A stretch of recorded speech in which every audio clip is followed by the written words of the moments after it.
Hello, good afternoon. Hi, Kendall. How Hi, are you? I'm good, thank you. How are you? I'm good. Here, the weather is not the greatest. I hope on your side of the world it's a little bit prettier, but no. Not really. We've had a lot of rain lately. Well, welcome rain too. Oh, okay. Well, no, here, the rain is not as welcomed here. We need a little bit of sun. I'm in Germany, so there's a Right. difference. No. So I am Laura Maria Caldarone. This is 14 Days to Change. And right now, like I said, I'm in Germany and it's almost 6 o'clock in the afternoon. And with us, we have news director Kendal Burton from Saint Lucia. So hello again, Kendall. Hi. This is our eighth story in 14 Days to Change, but it's actually the second interview I have with Kendall. The first one was on the 20th of June, and 14 days later, here we are. Kendall, before we really kick off with this interview and see how things have changed in St. Lucia and a little bit in the world also, I was thinking two things. First of all, to have an idea number-wise, on the 20th of June when we spoke, St. Lucia had 19 cases, 19, and today you have 22. Of course, when you compare it with other countries, people might think, but that's very little. It is, but let's not forget that St. Lucia has a population of 183,000 people. It's a tiny slice of heaven, and these numbers are not big, but they're something, right? Yeah. And thankfully, zero deaths. Also on the 20th of June and now. Now that we have that in mind, let's have a look at bits and pieces of what we had spoken about on the 20th of June and get to know you a little bit better. So I'm going to ask you to go on mute and let me know if everything's fine with the video, because like I said, sometimes there are issues. So I am sharing my screen and here we are. Hello, good afternoon. Hi, Kendall. Hi. So today is the 20th of June. It is a little bit over 5:30 in the afternoon here in Germany.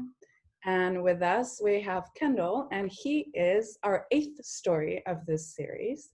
So Kendall, please tell us a little bit about yourself, who you are, where you come from, obviously, so the audience can know what country we're talking about. My name is Kendal Burton. I'm from the tiny island of Saint Lucia. Not sure how many people may have heard of it. We've often been referred to as a tiny speck on the map.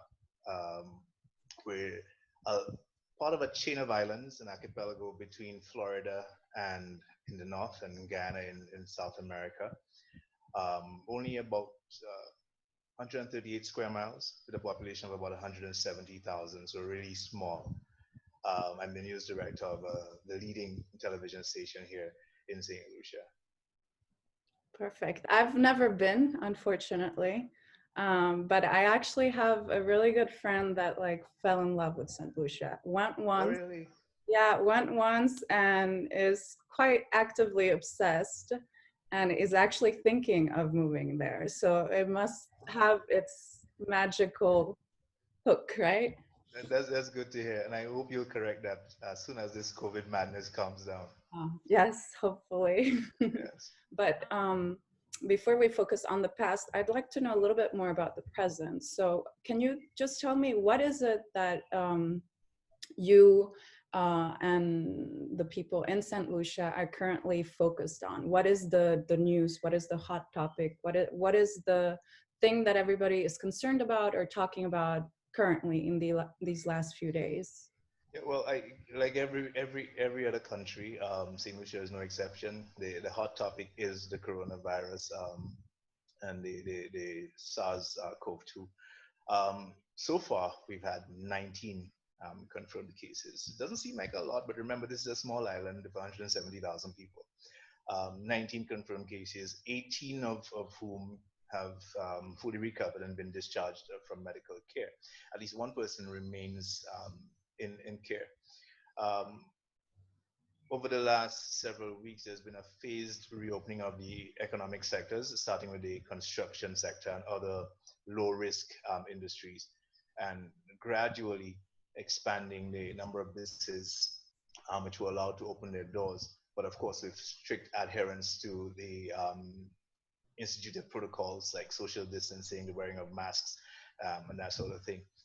Um, we've had schools open to a degree. We've only had the grade 6 and 5th form students who are preparing for examinations, the common entrance examinations, which will promote the 6th graders to what is the equivalent of high school or secondary school, and the 5th formers who are already in high school getting ready for university and college to complete their exams. So we've had those students return to school, but the other schools remain closed from kindergarten up. Um, and most of the classes, like a lot of the other countries, are being conducted online. Um, that has come with its own issues. A lot of it's centering around accessibility to internet. But because of the success that this experiment with the 6th graders and the 5th formers have had, the Ministry of Education is now considering opening schools across the island by September, of course. That is based on receiving the blessings of the Chief Medical Officer. Okay, so you're like you said, every country, obviously it's the pandemic, but the topic of the pandemic for St. Lucia right now is how it's handling the opening of the schools and so on. Okay. And we also opened the borders, at least the airports. The cruise ports remain closed, but the airports were opened on the 4th of June. Um, and we've not seen a mad rush people to get into the country for a number of reasons, because other countries obviously still have, to some extent, restrictions of their own. Um, but we've opened up to the US, which is our main tourism source market. Oh, you have? And one of the challenges that St. Lucia, along with a lot of the other islands in the Caribbean, face is that some of the protocols that were put in place, for example, there's a requirement for all travelers to present a negative COVID-19 test at least 48 hours before travel. And some of the airlines and passengers have an issue with that. So now we've had the Saint Lucia Hotel and Hospitality Association, Tourism and Hospitality Association, together with the government, have been in dialogue about possibly changing those requirements to allow flights back in, because you may not be aware, but we are a largely tourism dependent economy. And since this pandemic hit, all of the hotels have been shut down. And that means a lot of people, at least 20 something percent of our working population are now out of work as a result. And you can imagine the economic impact that it's having on a small island like this. In addition to opening the ports to tourists, opening the airports has also allowed us to repatriate a number of St. Lucians who were stuck overseas, whether on vacation or studying, because of when the pandemic hit. So we've been able to get so far at least 800 of these St. Lucians who were stuck overseas back home. A lot of them were cruise line employees. So we were able to get up to yesterday, Friday, 196, I think. My memory serves me correct, were repatriated to St. Lucia. And since the hotels have been closed, several of them are being used as quarantine centers. So these people who are now returning are being quarantined for 14 days and being tested. As a matter of fact, the last case that we had after several weeks of no infections was one of those returning cruise employees who tested positive. So it would be an imported case, just like what recently happened with New Zealand, that they were doing very well for, I think, 25, 26 days. And then they got 2 cases and they were actually imported people coming from Europe. So just a tiny moment staying with New Zealand, just to compare both of you, even though I know the size is different and location and everything. So New Zealand, the way they had set it was just residents and nationals could come back to New Zealand and would have to be quarantined. The mishap that happened with these two individuals that came from outside was that because of personal reasons, they were made an exception that they didn't have to stay in quarantine, and later on it was seen that they had actually tested positive. So as you must know, it was a huge deal because of course it's an exception can just cause an outbreak, right?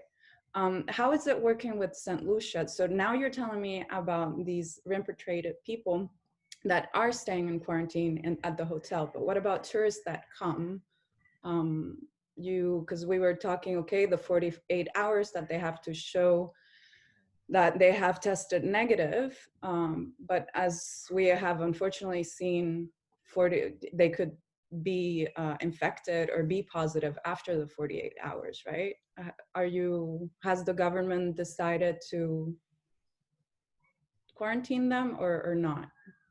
I assume not. But again, that is among the list of protocols that have been put in place. And remember, we only opened up on June the 4th. So far, as I said, there's not been a mad rush to get in because people are not in favor of the requirements. Apart from the 48 hours, one of the other protocols requires arriving tourists to remain in quarantine for at least 14 days. Okay. You know, so you would understand nobody wants to travel to another country to spend 14 days locked in a hotel room. So as I said, the SLHTA together with the government, and this is an issue facing a lot of the other islands, some of whom have already opened their borders. Antigua and Barbuda was the first to do so. Other countries like Jamaica on the 15th opened up their ports, um, and the Bahamas to a lesser extent. So it's a problem that is facing all of the other islands, and obviously they're going to have to relook or review some of those protocols, because the hotels are struggling. Um, Employees have been laid off. The Labor Department here um, recently passed in Parliament an extension to the period through which employers rather, or businesses can lay employees off. But nobody can continue that way indefinitely. So a balance has to be struck between generating income and protecting the health and safety of the employees. It's very difficult because on one side you have what should be done from a science perspective, this is how to stop it out. And then on the other side, just like you said, who's gonna travel if you have to stay for 14 days? Yeah. Tell me, what are your hopes? So what are your concerns? Looking at the situation right now in St. Lucia, what is it that you think is going to happen in the next few days, in the next few weeks? What do you hope will happen or you don't want to happen? Just tell me your predictions, let's say. Yeah. I think we've been in a good place for the last month or so. We've not had cases. A lot of the fear that we had about community spread have been allayed. But now that we are repatriating St. Lucians, now that we have opened our borders to tourists again, um, that concern and that fear that is very real again, because again, as I said, people are not willing to take the tests before they get here. The airlines are not willing to pay for the tests. So you're opening yourself up to risk all over again. But again, people need to work, they need to eat, so that balance has to be struck. My concern is that we may be doing it too soon, and that we may see a lot more infections, not just here, but across the region. And again, there's also inter-regional travel. It's not just international tourists coming, there are regional tourists again. And the Caribbean is a very close-knit, for lack of a better word, family, because all of us are some way related to each other, so that's my biggest fear. Mass infections, community spread. We've already opened schools, and we're considering opening all of the schools come September. Some of the other islands are ahead of us. Barbados, for instance, has opened its nurseries and preschools. We've not gone that far as yet, but that is my major concern as we move forward, that we're doing this too soon and that we're going to have mass infections. Because remember, this is not our first pandemic, and it's definitely not going to be our last, and it's going to be around for a while, obviously. My other concern, speaking of it being around for a while, is related to the development of a vaccine. And once it is developed, ensuring that it's equitably distributed so that small developing states like ours are able to benefit from the existence and creation of a vaccine as well. On a timely manner also, which yes. It's funny because this is one little part of the whole vaccine discussion that is very often missed. A lot of people focus on when it will be created and available, and few think, okay, then it has to be distributed whole world. And how do you choose? Is it the worst affected areas? Is it the ones that, put more money? Is it the bigger, the smaller? And all those things obviously make it even more complicated than it already is, right? One of the lessons that I hope comes out of this is that governments and businesses are able to work together and sustainably invest in the development of vaccines moving forward, because this was predicted. It was predicted, but we were still caught with our pants down, and everybody was, scrambling, to catch up, So I'm hoping, as I said, this is not going to be our last pandemic. So I'm hoping that the lessons that we've learned from this one moving forward will put us in a better position in the future. For the next one, and as you said, for this one, because it's going to be a while before we can. Yeah, definitely. Right. Okay, so now just a last question to finish our conversation. It's a little bit more of a philosophical take. It is my most important question, at least my favorite one in this interview, if I can say. And what I'd like to know is if you could give a message to the Kendal in 14 days. So the Kendal in the future, what message would you give him?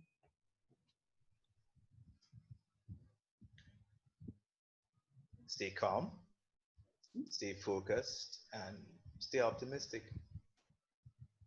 Short and sweet. Thank you very much, Kendal. It has been a pleasure talking to you and learning so much about Saint Lucia. And well, we'll see each other in 14 days. And thank you very much for allowing me to be part of this exercise. And definitely, I hope we'll not just see you in 14 days, but I hope we'll see you in St. Lucia eventually. Oh, I so hope so too. But first, in 14 days, and let's see what the future brings us. Thank you very much, Kendal. Thank you very much. Bye-bye. Have a good weekend. So, Kendal, stay calm, stay focused, stay optimistic. That was your message. Did you stay calm and optimistic and focused in these past 2 weeks? Absolutely. As a matter of fact, I've reminded myself of that throughout these last 14 days. During that period of uncertainty, and yes, things have been calm, but you in the back of your mind, you're always wondering, is this the calm before the storm? Especially as you watch what's happening in the rest of the world, And it's a global village. I feel like it's getting smaller every day, and this pandemic is proving how really small and connected we all are. So yeah, definitely.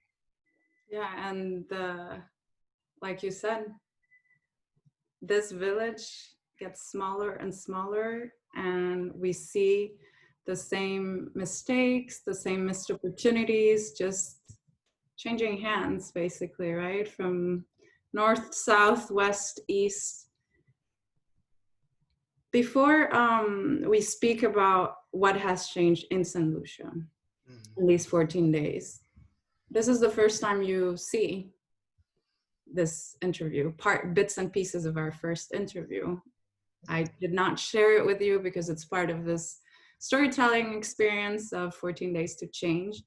And I'd like to hear from you. What are your thoughts and what you were discussing, what your hopes and your concerns were, and what has happened since then?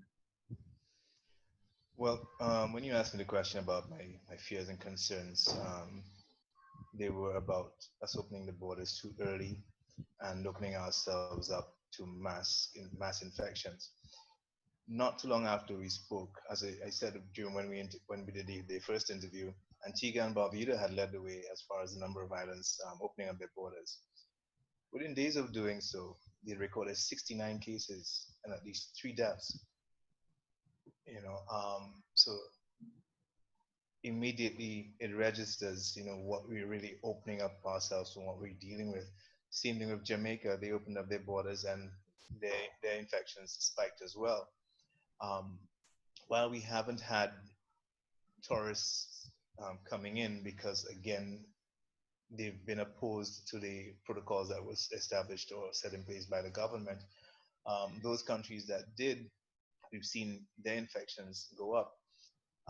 And we're now discussing at the CARICOM or regional level, reviewing those protocols, while some of those islands like Antigua and Barbuda and Jamaica are sticking to their guns because the point has been made, it's been proven why we need those strict protocols in place.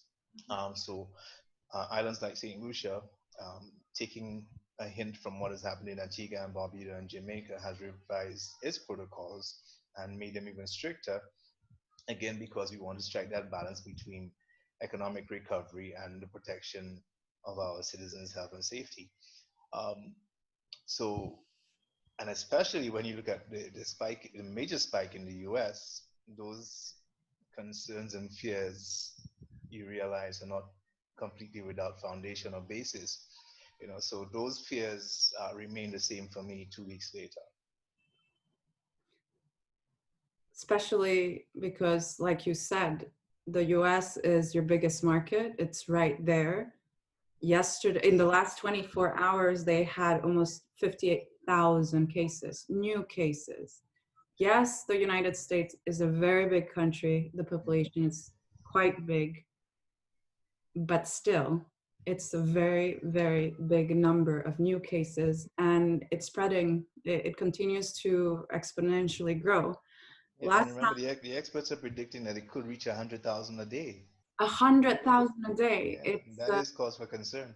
It is cause for concern, especially considering that last week or so, it was averaging around 160,000 cases in the world a day.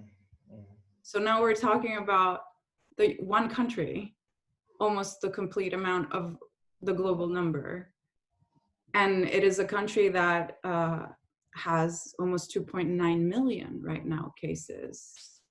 It's you mentioned last time also that there's quite a big Caribbean community in the United States, in New York, and how you have family also there, friends. What's the latest that they're saying, not saying? From what I see, New York is still okay, Yeah. especially compared to states like Texas, Florida, Arizona, that the numbers, those are really spiking. But what are they saying? What are Well, they? most of my family is based in New York and in New Jersey, and they've been adhering to the protocols, staying at home, those who can. And unfortunately, I have a brother who works at a hospital, so he's in the midst, in the thick of it, really. So I'm checking up on him daily, and of course he's keeping safe, but the fear for them is very real, and they're dealing with huge numbers. I mean, we're talking about a small island. We've only had 19 cases, 0 deaths. Compared to what they're dealing with, hundreds and thousands of people being infected and dying around them. So it's a lot of tension, a lot of fear, a lot of concern, you know. But they're sticking, adhering to the protocols, keeping safe. Those who kind of staying home, and those who must venture out and work, um, are doing the same. You, we said on the 20th of June there were 19, and now there are 22 cases. These 3 new cases, what happened? How did they come about? I assume they are from their local. They're not tourists. Yeah, as I mentioned, we've been repatriating St. Lucians, the most of whom were either studying abroad or working on cruise ships. So the 3 latest cases recorded this week are actually from 3 repatriated St. Lucians who worked on cruise ships. Um, they have since been quarantined. As I explained to you the last time, a lot of the hotels are shut down, and those are being used as quarantine centers, quarantine facilities. So they're being quarantined in those facilities and are being tests are still being conducted on the remaining persons in those facilities. But for now, we have 3 confirmed cases. Okay, I was looking also talking about quarantine facilities. When I was looking at the latest data for Saint Lucia, I saw that you also, in the daily briefing, it also says about how many people are in quarantine and how many people are in isolation. Mm. Quarantine, then there, I assume it's the facilities that you're talking about, people that are put there. And isolation, would that mean self-isolating at home, or and how is it chosen that you're isolated and you're quarantined? In some instances, for instance, early on in the pandemic, one of the first local cases that we had was a single woman returning from the UK. She lived alone, so it was determined that she could be isolated at home. Um, but depending on the circumstances, the Ministry of Health makes a judgment based on the circumstances whether to isolate the person in a government facility or at home. Okay, so that's okay. So it's really looking at each case also. Yes, by case basis, yes. Okay. We spoke that based on the latest events, not only around the islands, your close-knit family that you mentioned earlier, but also in general in the United States and the world, the government announced new travel protocols, right, for incoming travelers, you said. Can you just tell me a little bit more about it, especially considering talking about the United States? Because as you know, the EU borders have opened, and it is quite visible when you look at the map of the world. In the Americas, it is only Canada and Uruguay that are welcome. And we see United States is banned, just like countries like India, Brazil, and Russia, for instance. Yeah. So what we've had, the newest protocols require all visitors, as well as returning citizens of St. Lucia, to now complete a pre-arrival registration form, which can be gotten online. Um, there are also new testing protocols that require pre-testing prior to travel. That's now mandatory. So all visitors now have to provide a negative test result at least 7 days or less before they travel to the island, and that comes into effect, or came into effect, comes into effect rather in July 9th. And every 30 days, the government is going to review it based on what the reaction is or reception is.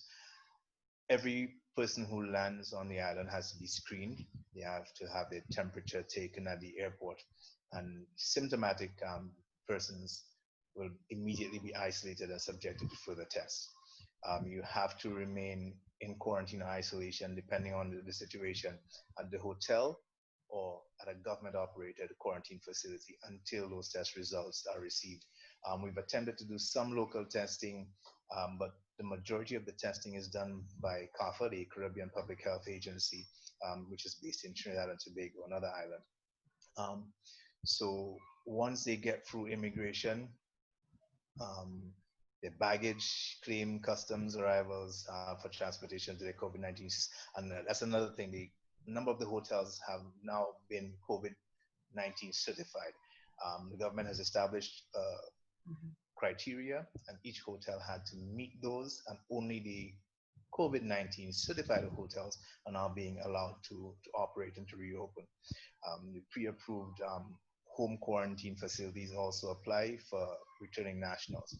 So anybody arriving without proof of a negative PCR test is now subject to immediate isolation and testing with possible quarantine or treatment if the passenger tests positive, and that's at their own cost. At their own cost? Yes. And it's also been recommended that visitors check with their local government websites to identify the PCR testing locations over there before they get here. And again, as I said, 7 days or less. Once you get here now, as I said, the COVID-19 approved hotels, they have their own set of protocols, and there's a list that's been provided. Those include Sanders Grand, the hotel chain, Stonefield Resort, Sugar Beach, across the island. So all those who are staying at those COVID-19 certified hotels have to meet certain requirements as well. The hotels have to sanitize their luggage when they check in. They have to maintain fully equipped nurses stations. And they have very strict, detailed sanitization protocols for housekeeping, maintenance, and that sort of thing. Showers for staff have to be installed. If staff are found to be exhibiting symptoms, there are special rooms that have been set aside for them to be isolated in until medical officials can get to them and have them tested. And of course, the visitors would have to abide by the mandatory on-island safety protocols. That means wearing masks when venturing out, adhering to the 6-foot distancing, that sort of thing as well. It's complicated. All these different measures that have to be thought about, and it's extra time, right? Extra effort, and it's less space, less bookings, obviously. And there's yesterday, for instance, I was speaking with, I was telling the story of a Canadian, and he was telling me how it had been a couple of weeks that his province had opened up and the hairdressers were open, and he went to his barber since it had all started, and it was the first time. And he felt safe because the barber had done all these measures, right? So you had to wear the mask, there was the distance, and just everything. But he also mentioned something that you don't really think about, is that obviously there are less bookings, but one of the reasons is because he needs at least 20 minutes between people in order to disinfect everything, to clean everything. So imagine a hotel. I understand that you, from a numbers perspective, the probability is lower, but I maybe, I don't know if you know about Saint Lucia or another island there close by. How does it work if somebody gets sick in your island? So someone that was fine had tested negative, and then by staying 1 week, 2 weeks, or however long they're staying in any of the Caribbean islands, is actually infected in the island. I asked that because, funnily enough, last week I spoke to someone from Uzbekistan, and they were telling me, again, it's another country that economically has suffered a lot with this pandemic, just like so many other countries in the world. And so one of the things that the government was looking into was to offer monetary incentives for tourists to come. And one of the things that they were looking at was, hey, Kendal, come visit my country, and if you get sick, we'll pay for your recovery. that's that's interesting. It'll be interesting to see how that works. But here, the it's almost on a daily basis. People are encouraged um, to get tested if you've experienced any flu-like symptoms. There are a number of wellness centers that are available that can be accessed to get tested. The test results, we try to turn them around as quickly as possible. You understand there's a lot of testing happening, especially through CARFA. CARFA is servicing all of the islands, so sometimes the test can take a little while to get results back. But once that is established, and the natural progression is to have contact tracing done. Who have you been in touch with, whether through work, family, community, and to have all of those people tested. Um, we've not come up with anything as creative as Uzbekistan, but um, it'll be interesting to see how people respond to that. Yeah, it's Yeah. But on the flip side, now this week we learned that the UK has opened up their borders and listed a travel corridor list for quarantine exemption.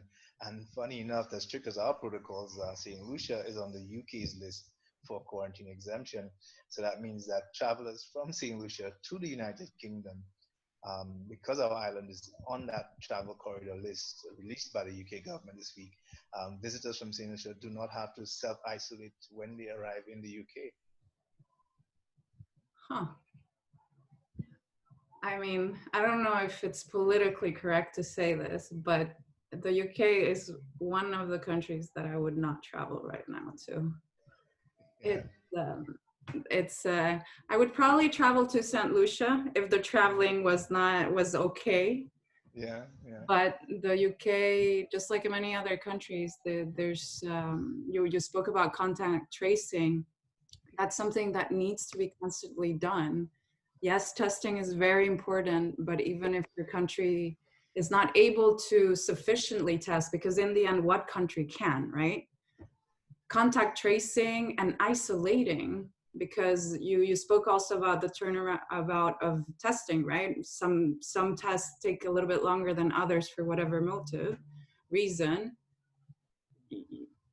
Until you know the result, you shouldn't be going around, or if you're going around, we should be able to know where you've been and who you've been and so on. Yeah. And there are some countries that are unfortunately, based on the data, they're not. You've seen, for instance, Greece. What Greece has done. Greece has said no to the UK. So the UK and Sweden, at least until the 15th of July, are not allowed to come into Greece.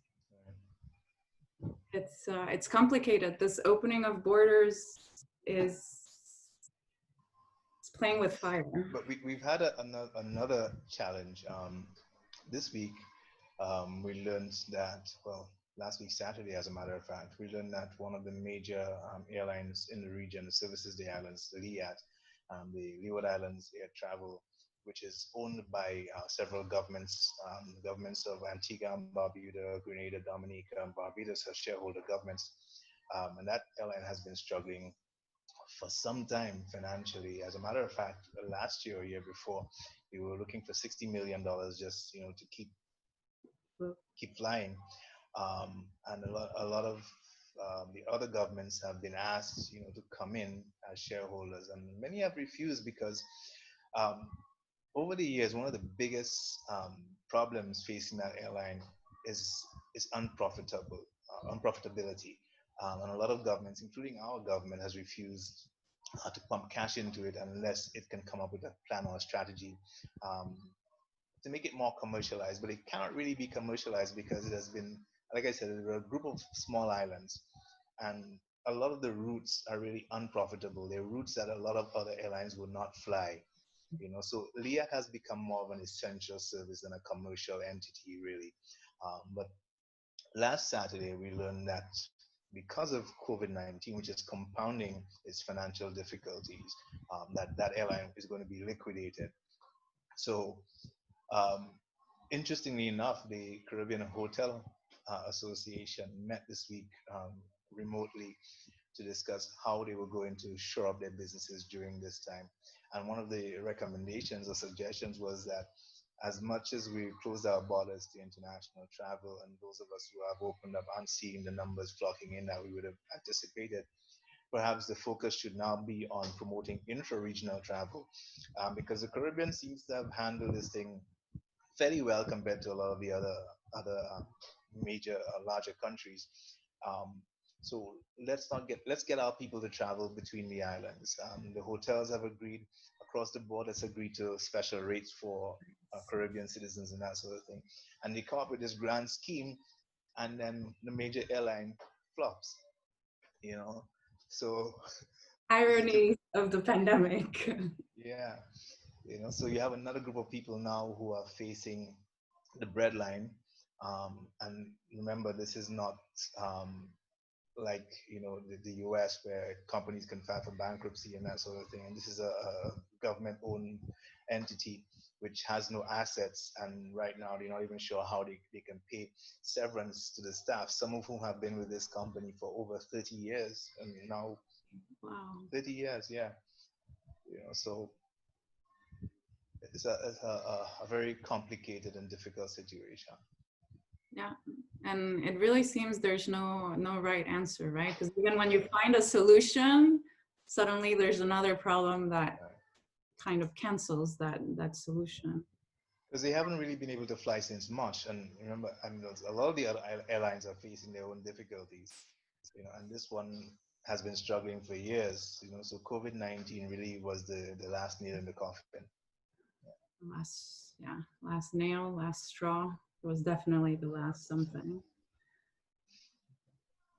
Kendal, I think unless you have something else that you would like to share from Saint Lucia or just from your close-knit family of the other Caribbean islands, that you would, anything that you would like to share that has happened or to take into consideration. If you have something else, please go ahead. And if not, I would ask my last question. Well, last week, we had the Prime Minister presented his budget for 2020-21. And obviously that would have focused on recovering the economy from the hit by COVID-19, which has decimated every sector of the economy. He announced a number of initiatives that are designed to get things moving again economically. A number of initiatives were announced, including funding for unemployed persons as a result of COVID-19, assistance to them through the National Insurance Corporation, plans for the agriculture sector, and the like. One of the measures that he announced to stimulate the economy includes the provision of $3.1 million US. And that's to provide grant assistance ranging from $5,000 to $25,000 to micro and small businesses. Focus being on food security and digital technologies. He also spoke about the provision of low-cost financing to meet working capital requirements for small and medium-sized businesses affected by COVID-19. And those will get an allocation of $5 million, and that's to benefit about 350 people. Landlords have also been factored in, and they've been given a 50% waiver on commercial property taxes for the period 2019 to 2020, so that as long as they extend moratoriums of a minimum of 20% on monthly rental charges for tenants for a period of 3 months, that's from April to June or July to September of this year, then they would benefit from 50% cuts or waivers of their commercial property taxes. Other relief measures include waivers on taxes on interest earnings for financial institutions who have been suffering as a result of giving moratoriums to persons affected by COVID-19 as a result, who've lost their jobs. So they're benefiting as well from loans to micro enterprises. The increase in the subsidy on bulk flour to bakers has gone up from $12 to $17, for example. There's a waiver on duties and related charges on the importation of personal hygiene supplies until the end of the year. Um, a number of initiatives like that have been announced. And of course, the capital projects are continuing to create employment. So roads are being repaired. A lot of stuff is happening to try to get money moving in the economy, to get activity, at least on a domestic level, to get things running again. And that's the thing, right? In the end, any help, all help is something.